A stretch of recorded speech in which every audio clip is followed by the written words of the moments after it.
Bonjour chers frères et sœurs, j'espère que vous allez bien. Je voudrais vous partager un message que j'ai déjà eu l'occasion de partager il y a plusieurs années de cela. Et j'ai envie de dire que c'est un message qui m'a vraiment suivi pendant plus de, je sais pas, peut-être une quinzaine d'années. Peut-être aussi parce que ce message, c'est vraiment un message qui me parle personnellement. Et j'ai jamais eu l'occasion de vous l'enseigner sur la chaîne YouTube. Donc je voulais saisir euh, l'occasion qui m'était donnée de pouvoir le faire là pour vous transmettre ce message et j'espère qu'il va vous bénir. Seigneur, merci de bénir ta parole encore aujourd'hui et que cela puisse profitable à tout un chacun, que ton esprit nous conduise dans toute la vérité, dans toute ta lumière au nom de Jésus. Amen. Alors je voudrais qu'on lise ensemble Genèse chapitre 25 et nous allons lire à partir du verset 19. Genèse chapitre 25, verset 19. Voici la postérité d'Isaac, fils d'Abraham. Abraham engendra Isaac. Isaac était âgé de 40 ans quand il prit pour femme Rebecca, fille de Bethuel, l'araméen, de Padan-Aram, et sa sœur de Laban, l'araméen. Isaac implora l'Éternel pour sa femme, car elle était stérile, et l'Éternel l'exauça. Rebecca, sa femme, devint enceinte. Les enfants se heurtaient dans son sein, et elle dit, s'il en est ainsi, pourquoi suis-je enceinte? Elle alla consulter l'Éternel, et l'Éternel lui dit, deux nations seront dans ton ventre, et deux peuples se sépareront au sortir de tes entrailles. Un de ces peuples sera plus fort que l'autre, et le plus grand sera assujetti au plus petit. Les jours où elle devait accoucher s'accomplirent, et voici, il y avait deux jumeaux dans son ventre. Le premier sortit entièrement roux comme un manteau de poil, et on lui donna le nom d'Ésaü. Ensuite sortit son frère, dont la main tenait le talon d'Ésaü, et on lui donna le nom de Jacob. Isaac était âgé de 60 ans lorsqu'ils naquirent. Ses enfants grandirent. Ésaü devint un habile chasseur, un homme des champs, mais Jacob fut un homme tranquille, qui restait sous les tentes. Isaac aimait Ésaü parce qu'il mangeait du gibier, et Rebecca aimait Jacob.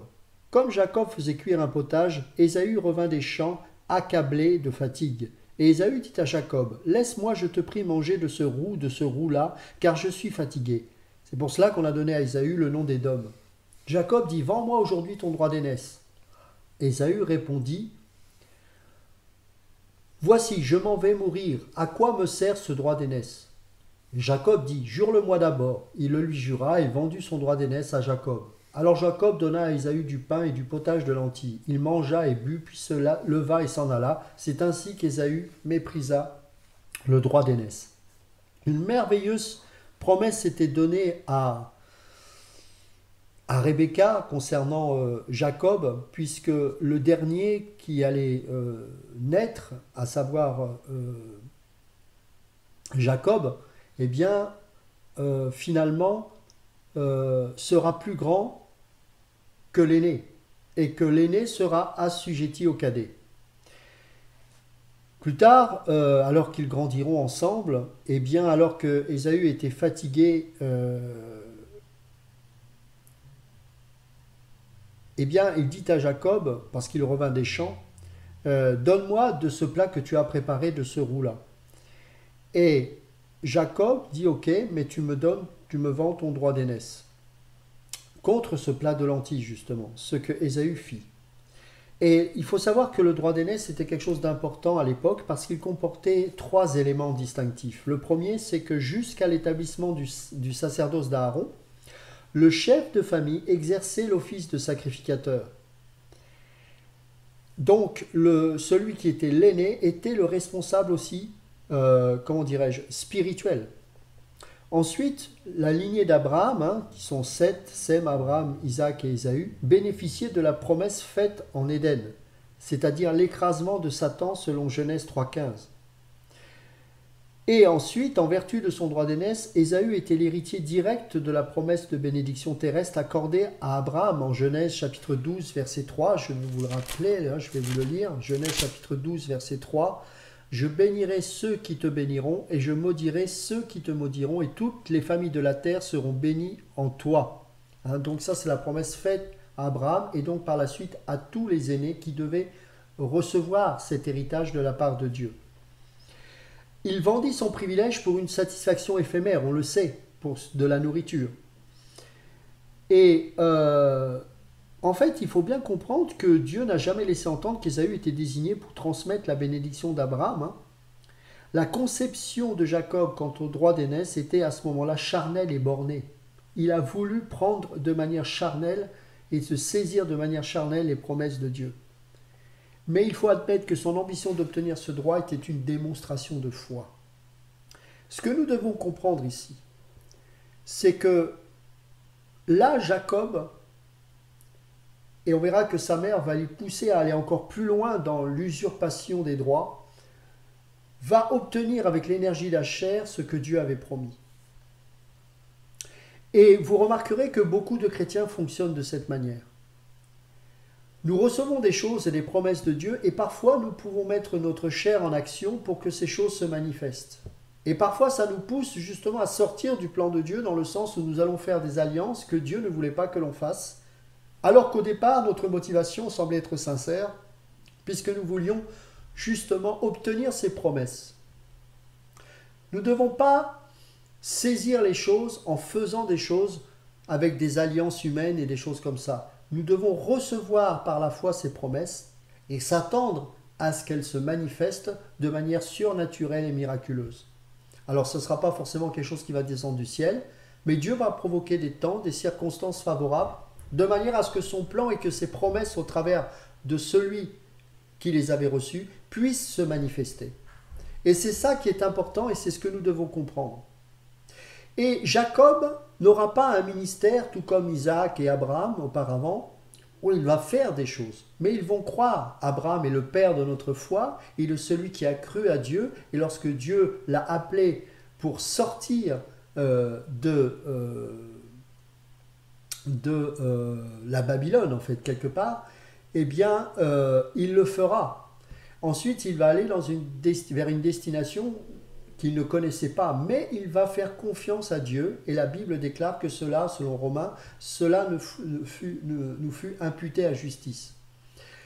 Isaac a été au bénéfice du Père.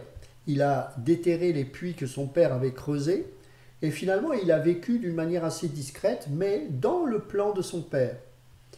Il a commis aussi quelques erreurs, mais globalement, il a été au bénéfice de son père. Et Jacob arrive. Donc, le Dieu d'Abraham, d'Isaac et Jacob est quelque part une représentation de Dieu le Père, Dieu le Fils et Dieu le Saint-Esprit. Abraham est le Père, Isaac est le Fils, et c'est pour ça que quand Isaac a vécu sur cette terre, il a vécu suivant les plans de son Père, il n'a pas été au-delà. Et Jacob, eh bien, représente le travail du Saint-Esprit, ce que fait le Saint-Esprit dans la vie d'un homme. Jacob était quelqu'un qui aimait et qui voulait Dieu. Le seul problème, c'est qu'il voulait obtenir les choses avec l'énergie de sa chair. Il a réussi à obtenir le droit d'aînesse en vendant et en négociant. Ensuite, plus tard, sa mère le transformera en un Ésaü pour qu'il puisse ensuite recevoir la prière de son père liée à cette bénédiction de l'aîné. Il le fera, et bien sûr, cela lui coûtera d'être chassé de la famille parce qu'il aura peur, à juste titre, d'être tué par Ésaü. Isaac était aveugle, et donc Jacob a pu le tromper parce que Isaac ne voyait pas. La similitude entre Isaac et Jacob, c'est que Isaac étant vieux était aveugle, et plus tard, Jacob, alors qu'il deviendra Israël et qu'il ne verra plus rien non plus, sera également aveugle. Mais ce ne sera pas la même forme de cécité. La cécité d'Isaac a fait qu'il a été trompé. Pourquoi? Parce qu'il aimait Ésaü, car sa chair aimait les plats, et particulièrement le gibier que son fils lui ramenait. C'était un type de l'homme charnel dans ce cas précis, dans cet exemple-là. Et sa cécité montrait qu'il n'était pas capable de discerner les choses de Dieu. Mais la cécité d'Israël était très différente, puisqu'à la fin de sa vie, il sera voir selon Dieu et il sera capable de voir ce que ses propres yeux ne seront plus en mesure de voir. Et c'est là tout l'enseignement que nous devons comprendre au travers du travail du Saint-Esprit dans la vie de Jacob. Jacob sera ensuite euh, dans les mains de Laban. Laban qui sera plus magouilleur que lui puisqu'il le trompera, notamment lorsqu'il épousera Léa.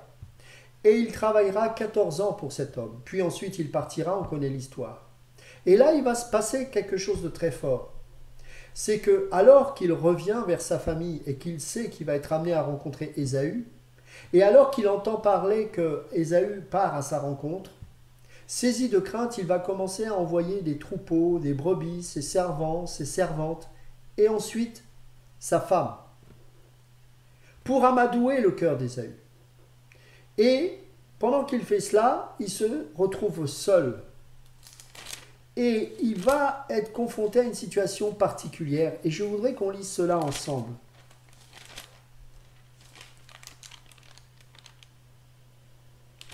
Alors, on va prendre Genèse chapitre 32. Voilà, on va lire verset 22, hein, on ne peut pas tout lire, mais vous pourrez lire tous ces passages chez vous. Il se leva la même nuit, prit ses 2 femmes, ses 2 servantes et ses 11 enfants, et passa le gué de Jabbok. Il les prit, leur fit passer le torrent et le fit passer à tout ce qui lui appartenait. Jacob demeura seul. Alors un homme lutta avec lui jusqu'au lever de l'aurore. Voyant qu'il ne le maîtrisait pas, cet homme le frappa à l'emboîture de la hanche, et l'emboîture de la hanche de Jacob se démit pendant qu'il luttait avec lui. Il dit, « Laisse-moi aller, car l'aurore se lève. » Et Jacob répondit, « Je ne te laisserai point aller, que tu ne m'aies béni. » Il lui dit, « Quel est ton nom ?» Et il répondit, « Jacob. » Il dit encore, « Ton nom ne sera plus Jacob, mais tu seras appelé Israël, car tu as lutté avec Dieu et avec des hommes, et tu as été vainqueur. » Jacob l'interrogea en disant, « Fais-moi, je te prie, connaître ton nom. » Il répondit, « Pourquoi demandes-tu mon nom ?» Et il le bénit là. Jacob appela ce lieu du nom de Péniel, car, dit-il, « J'ai vu Dieu face à face, et mon âme a été sauvée. » Le soleil se levait lorsqu'il passa Péniel. Jacob boitait de la hanche. C'est pourquoi jusqu'à ce jour, les enfants d'Israël ne mangent point le tendon qui est à l'emboîture de la hanche, car Dieu frappa Jacob à l'emboîture de la hanche au tendon. Jacob avait toujours cette détermination, malgré le travail de Laban qui a abusé de lui, dans le but de le briser. Mais ce n'était pas suffisant, parce qu'il luttait avec Dieu. Il voulait la promesse de Dieu, mais il n'avait pas compris qu'il devait faire confiance à Dieu, comme son père Abraham a su faire confiance à Dieu. Ça n'a pas empêché Sarah, d'ailleurs, de lui mettre dans les mains Agar pour qu'il puisse, soi-disant, accomplir la prophétie de Dieu, ne comprenant pas que cet enfant devait passer par Sarah elle-même. De la même manière, Rebecca n'avait pas saisi que ce n'était pas par la chair qu'il fallait obtenir ces choses, mais faire confiance directement en Dieu pour que le cadet domine sur l'aîné. Et là, encore une fois, il se retrouve face à Dieu lui-même et il va combattre. Il va gagner par rapport à quoi? C'est qu'en fait, Dieu va se laisser vaincre dans le sens où il va l'épuiser. Bien sûr qu'il aurait pu le détruire à un seul coup d'épée, mais l'objectif n'était pas de tuer Jacob. L'objectif de Dieu était de lui donner un nouveau nom. Et que désormais, il devait apprendre à marcher en rapport avec ce nouveau nom que Dieu lui avait donné. Mais pour cela, il fallait qu'il opère une opération particulière dans le corps même de Jacob. Et il s'est laissé vaincre dans le sens où il a combattu toute la nuit pour épuiser Jacob. Et il a vaincu dans le sens où il a pu être béni de Dieu. Mais c'est à la fin de ce combat qui a duré toute une nuit, qu'enfin épuisé, ne gesticulant plus dans l'énergie de sa chair, là, Dieu a pu frapper de manière chirurgicale dans un endroit précis de son corps, qu'est le tendon de sa hanche. Pourquoi cet endroit? Parce qu'en sectionnant de ce tendon de cette partie du corps, tout son corps allait s'affaisser et désormais, c'était symboliquement représenté par le fait qu'il ne pourrait plus s'appuyer sur lui-même pour à faire la volonté de Dieu, mais qu'il devrait s'appuyer sur Dieu lui-même. Et qu'au travers de cette faiblesse, désormais, il allait marcher avec un bâton et il allait, à partir de ce moment-là, apprendre la dépendance envers Dieu. Et c'est à ce moment-là précis que Dieu le bénira et lui donnera le nouveau nom qu'est celui d'Israël. Tout à chacun, et c'est pour ça que c'est un message qui m'a toujours accompagné dans ma vie et m'accompagne encore.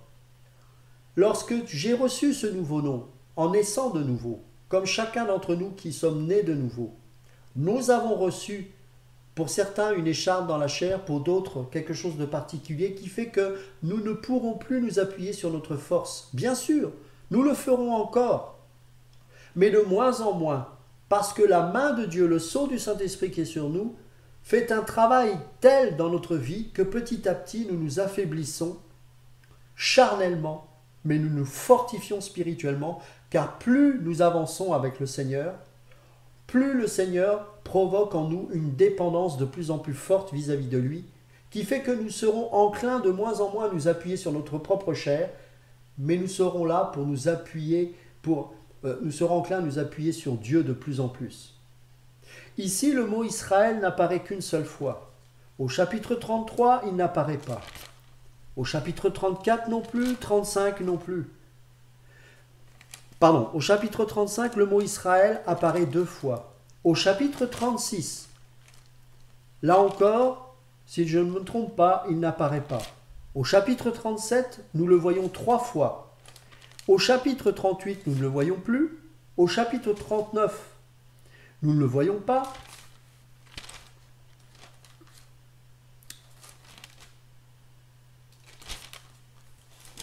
Et lorsque nous avançons, c'est qu'à partir du chapitre 43 qu'on revoit le nom d'Israël, 3 fois. Au chapitre 44, nous ne le voyons plus. Et au chapitre 45, on le voit un peu plus. 1 fois, 2 fois, 3 fois, 4 fois, 5 fois, 6 fois, 7 fois.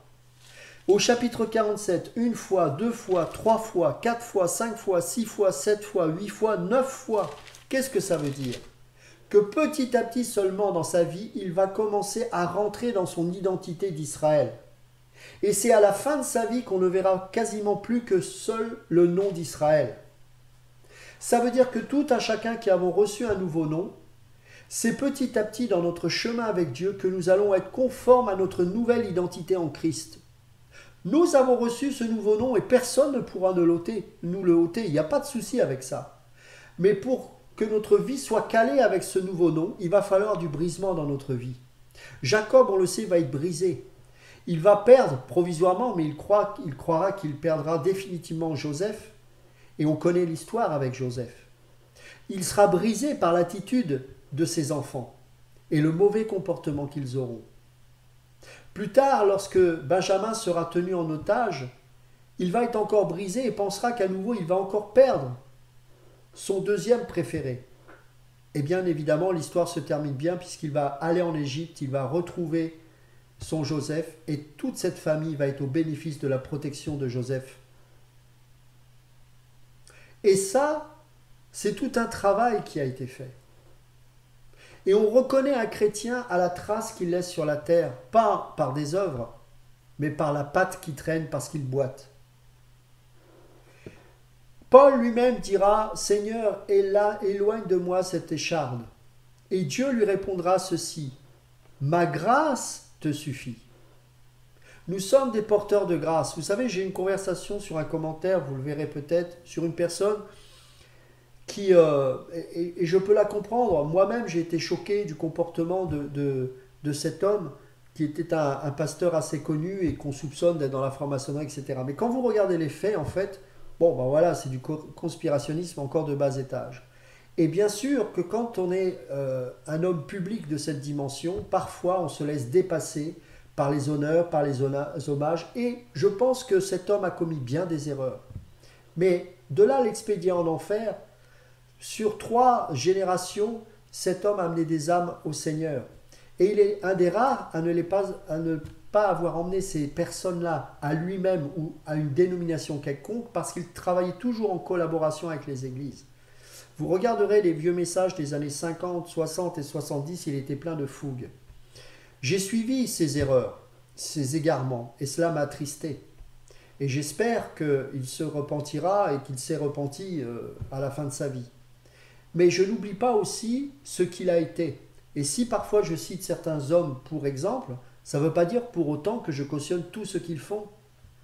Mais j'ai beaucoup de tristesse de voir combien on peut avoir des jugements à l'emporte-pièce. Et ça sent le manque de brisement en fait quand on est comme ça. Vous savez, moi-même j'étais comme ça.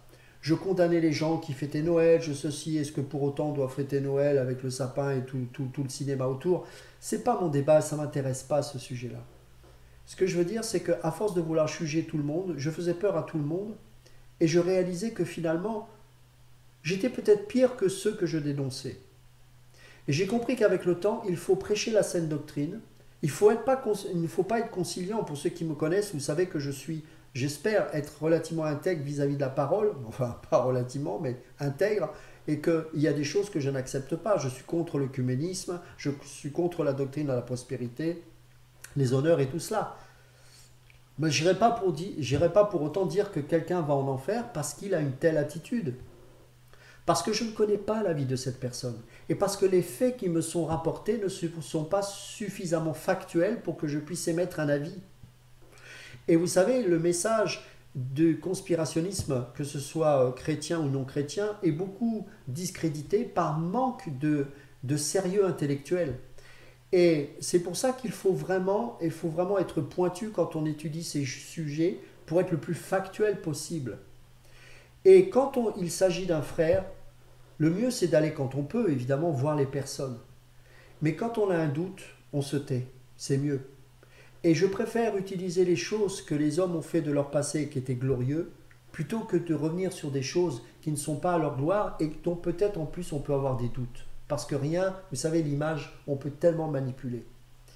Et ce qui me fait peur un peu sur tout ce genre d'intervention sur YouTube, c'est justement ce manque d'humanité que l'on peut avoir parce qu'on est sur Internet que finalement les personnes, on s'en fiche un peu. Sauf qu'on oublie que derrière, il y a des femmes et des enfants et qu'il faut prendre garde de tout cela. Et pourquoi on a un tel comportement parfois vis-à-vis des uns et des autres? Que l'on ne se fourvoie pas avec ce genre de personnes qui se trompent ou qui vont dans des chemins que nous n'avons pas à prendre, c'est très bien. Et je vous encourage à rester dans la saine doctrine et à vous positionner, il n'y a pas de souci. Mais de dégainer à tout bout de champ sur n'importe quelle personne sans avoir pris soin d'être vraiment sûr de tous ces faits-là, d'avoir évité toutes les manipulations médiatiques, etc., c'est grave. Et on perd cette humanité, pourquoi? Parce que je pense sincèrement qu'on manque de brisement dans nos vies. Et puisqu'on parlait de cet homme, avoir vu les vidéos à la fin de sa vie, je voyais un homme profondément brisé et triste. Et je ne sais pas s'il va au ciel, s'il meurt ou pas. En tout cas, j'ose espérer quand même. Évidemment, le ciel n'est pas lié aux choses du passé. S'il dérive au point de faire n'importe quoi, c'est triste. Mais je crois, moi, qu'il était un enfant de Dieu et je ne vois pas pourquoi il ne le serait plus aujourd'hui. Dans tous les cas, je n'ai pas assez d'éléments, et qui suis-je, pour taper sur un homme comme ça? Que l'on dénonce des véritables loups, comme des gens qui prêchent la prospérité, des gens qui sont dans le New Age, ça je suis d'accord. Mais en ce qui le concerne, ce n'est pas correct. Et vous savez, vous pourrez me reprocher, par exemple, il m'arrive de faire souvent ça. Imaginez quelqu'un mal intentionné va dire, tiens, regardez, il fait le truc 666. On en est là chez les chrétiens. J'ai vu une vidéo où on tombait sur un homme de Dieu parce que lorsqu'il louait, il faisait ça. Mais moi, ça m'arrive de faire ça. Est-ce que pour autant, je fais exprès? Mais c'est ridicule. Je pense qu'on manque de sérieux, mais surtout on manque d'amour et on manque de brisement. Et c'est pas pour autant que les personnes qui font ça ne sont pas des enfants de Dieu, mais ils ont besoin de brisement dans leur vie. Beaucoup de jeunes critiquent ces gens-là qui ont 80, 60 ans, 70 ans, et pour certains, il y en a qui ont 40, 50 ans de ministère. Ils ne savent pas que derrière la vie de cet homme, il y a eu des générations qui se sont tournées vers Christ. Lorsque Saül, qui pour moi n'avait pas de relation avec Dieu, a fait n'importe quoi, David ne permettait pas qu'on dise du mal de Saül, de ce roi-là. Et pourtant, pour moi, ce roi n'avait pas de relation avec Dieu. Mais David connaissait les règles. Donc il faut faire attention. Mais David était brisé. Et beaucoup de chrétiens n'acceptent pas le brisement dans leur vie. Il faut que, pour rentrer dans ce nouveau nom que nous avons reçu, nous puissions accepter le brisement. Et le brisement produit en nous la douceur, la paix, évite les jugements hâtifs. Essaye toujours de dire des bonnes choses sur les gens. Évidemment, je ne dis pas qu'il faut être naïf, et puis un loup, on ne va pas dire qu'il est super. Mais dénonçons vraiment les vrais loups. Si toutefois il faut les dénoncer dans le sens méchant comme on peut le faire. Moi, je dis toujours, s'il y a des personnes qui veulent être dans la prospérité, ils se trompent. Maintenant, je prêche la sainte doctrine et en l'écoutant, eh ben, ils seront en mesure de prendre les bonnes décisions. Et s'ils ne le font pas, c'est en leur âme et conscience et c'est à Dieu qu'ils devront rendre compte. Mais je ne suis pas là pour distribuer les points. Un loup doit être nommé, mais il faut vraiment être sûr que c'est vraiment un loup. Et je fais attention parce que sur Internet, c'est pas les choses que l'on règle. C'est pas sur Internet qu'on doit nommer les gens. C'est aller dans les églises, parler avec les personnes incriminées. Parce que c'est dans la maison de Dieu qu'on règle les choses. Si toutefois c'est quelqu'un qui est vraiment de Dieu. Celui qui se fait passer pour Dieu et qui n'a rien à voir avec Dieu, il faut le dénoncer parce que des gens qui cherchent Dieu peuvent rencontrer ces personnes-là. Je cherche le nom d'une personne que je pourrais dire facilement que c'est un loup, mais j'ai un trou de mémoire. Bon bref, ça va revenir. Mais il y en a plein sur Internet. Mais attention, soyons précis et surtout, faisons les choses par amour. N'oublions pas que la marque d'un chrétien, c'est son brisement. Quelle est ton écharde? Quelle est la partie de ton corps ou quelque chose peut-être dans ton âme qui est brisé? Ta faiblesse qui fait que tu ne peux plus marcher comme tu veux. Et ça, c'est donné par Dieu pour lui rendre gloire. Et alors que tu vas marcher dans ta vie chrétienne comme cela, tu vas commencer à t'appeler de plus en plus selon ton nouveau nom. Comme à la fin de sa vie, Israël, Israël, Israël. Au Genèse 48, on le voit de plus en plus. Vous savez, il voyait bien à l'époque, quand il a usurpé son droit, quand il a vendu son droit d'aînesse et qu'il a usurpé la bénédiction. Il voyait bien, Isaac ne voyait rien, il l'a dupé. Et la maltraitance qu'il a subie avec Laban ne lui a pas suffi. À partir du moment où il a la marque de Dieu, il a commencé à comprendre les choses. Mais sa vue s'est affaiblie également. Et c'est seulement à la fin de sa vie qu'il a compris les choses. Regardez dans Genèse chapitre 48, c'est magnifique. Verset 1, après ces choses, l'on vint dire à Joseph, « Voici ton père est malade. » Et il prit avec lui ses deux fils, Manassé et Éphraïm. On avertit Jacob et on lui dit, « Voici ton fils Joseph qui vient vers toi. » Et Israël rassembla ses forces et s'assit sur son lit. Jacob dit à Joseph, « Le Dieu Tout-Puissant m'est apparu à Luz, dans le pays de Canaan, et il m'a béni. Il m'a dit, je te rendrai fécond, je te multiplierai, et je ferai de toi une multitude de peuples. Je donnerai ce pays à ta postérité après toi, pour qu'elle le possède à toujours. Maintenant les deux fils qui te sont nés au pays d'Égypte, avant mon arrivée vers toi en Égypte, seront à moi. Éphraïm et Manassé seront à moi comme Ruben et Siméon. Mais les enfants que tu as engendrés après eux seront à toi. Ils seront appelés du nom de leur frère dans leur héritage. À mon retour de Padan, Rachel mourut en route auprès de moi, dans le pays de Canaan, à quelque distance d'Éphrata, et c'est là que je l'ai enterré, sur le chemin d'Éphrata qui est Bethléem.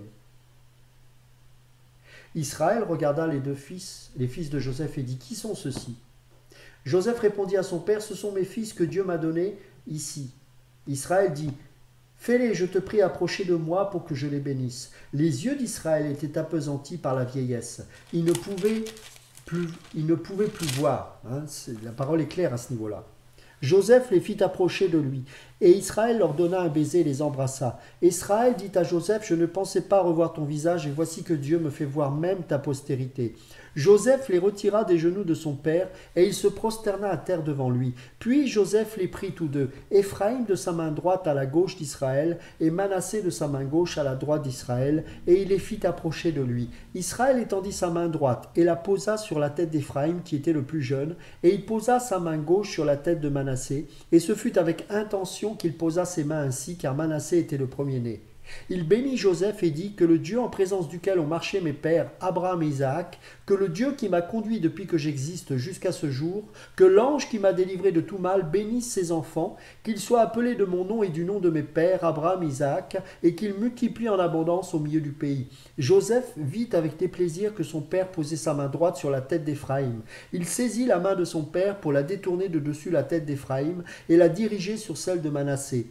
Et Joseph dit à son père, « Pas ainsi, mon père, car celui-ci est le premier-né, pose ta main droite sur sa tête. » Son père refusa et dit, « Je le sais, mon fils, je le sais, lui aussi deviendra un peuple, lui aussi sera grand. mais son frère cadet sera plus grand que lui, et sa postérité deviendra une multitude de nations. Il les bénit ce jour-là et dit, c'est par toi qu'Israël bénira en disant, que Dieu te traite comme Éphraïm et comme Manassé, et il mit Éphraïm avant Manassé.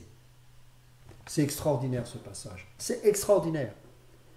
Ce que lui a voulu obtenir avec l'énergie de sa chair, cette fois il le fait avec les yeux de l'esprit. N'oubliez pas qu'il est incapable de discerner l'aîné du cadet. Par contre, en citant le nom, il arrive à les positionner. Et de la main droite, il bénit le cadet, alors que logiquement, on bénit l'aîné de la main droite. Et il était important de bénir l'aîné. Et Joseph le reprit en disant, mais c'est parce qu'il ne comprend pas, qu'il ne voit pas. Donc il s'est trompé. Mais Israël ne s'était pas trompé. Il le fait sciemment parce que Dieu lui a fait comprendre ces choses. Et alors qu'il ne voyait plus de manière physique, il était capable maintenant de voir spirituellement que c'est par l'Esprit de Dieu que les promesses de Dieu s'accomplissent. Et que désormais, oui, spirituellement, il était capable de bénir de la main droite le cadet et la main gauche l'aîné. Ça, c'est une leçon pour nous tous. Vous savez, la chose qu'il devait apprendre, la seule chose qu'il a pu apprendre avec Dieu, Jacob, c'est ceci. Laisse Dieu faire. Et les chrétiens ont beaucoup de mal avec ça. Vous savez, dans l'énergie de ma chair, je pourrais faire de tas de choses. Mais je ne suis pas sûr que ce soit dans la volonté de Dieu. Et tu peux rechercher avec l'énergie de ta chair la popularité. Tu peux faire du marketing, tu as le droit de faire ces choses. Mais ce qui compte, c'est la motivation de ton cœur. Pourquoi tu fais ces choses? Il y a beaucoup de choses que tu ne pourras plus faire parce que Dieu a tout bloqué. Parce que tu dois apprendre à te reposer en lui et ne plus t'activer, ne plus faire de l'activisme. Et accepter le travail de brisement dans ta vie. Ainsi, lorsque Dieu sera en mesure de travailler et d'affirmer et d'accomplir ses promesses dans ta vie, tu seras prêt parce que tu seras suffisamment brisé dans ta vie. Et le brisement produit aussi la patience et la douceur. Et beaucoup de chrétiens à qui je m'adresse sur Internet, je reconnais des fois souvent un fruit très très acerbe. Et je crois qu'on a besoin d'humilité et d'accepter de se laisser reprendre par le Saint-Esprit, mais aussi par les autres frères plus mûrs qui sont passés par là où d'autres ne sont pas encore passés, mais passeront un jour. Le brisement fait de plus en plus mal. Et plus nous résistons, plus nous avons mal. Mais plus nous laissons Dieu agir, plus nous expérimentons un profond repos. Apprenons Dieu. Apprenons à laisser faire Dieu. Apprenons à s'attendre aux promesses de Dieu. Vous savez, Dieu va provoquer des œuvres bonnes qu'il a préparées d'avance pour nous, selon Éphésiens 2, 8 à 10. Et il va provoquer des temps et des circonstances, et là, vous pourrez vous mettre en action et ne pas rater ces opportunités que Dieu vous proposera pour faire ces choses. Mais ne passez jamais par la fenêtre si vous ne passez pas par la porte. N'essayez jamais de contourner la croix pour rentrer dans le lieu saint. Il y a des règles dans le royaume de Dieu. Vous devez passer par ce chemin étroit qui mène à la vie. Que Dieu vous bénisse.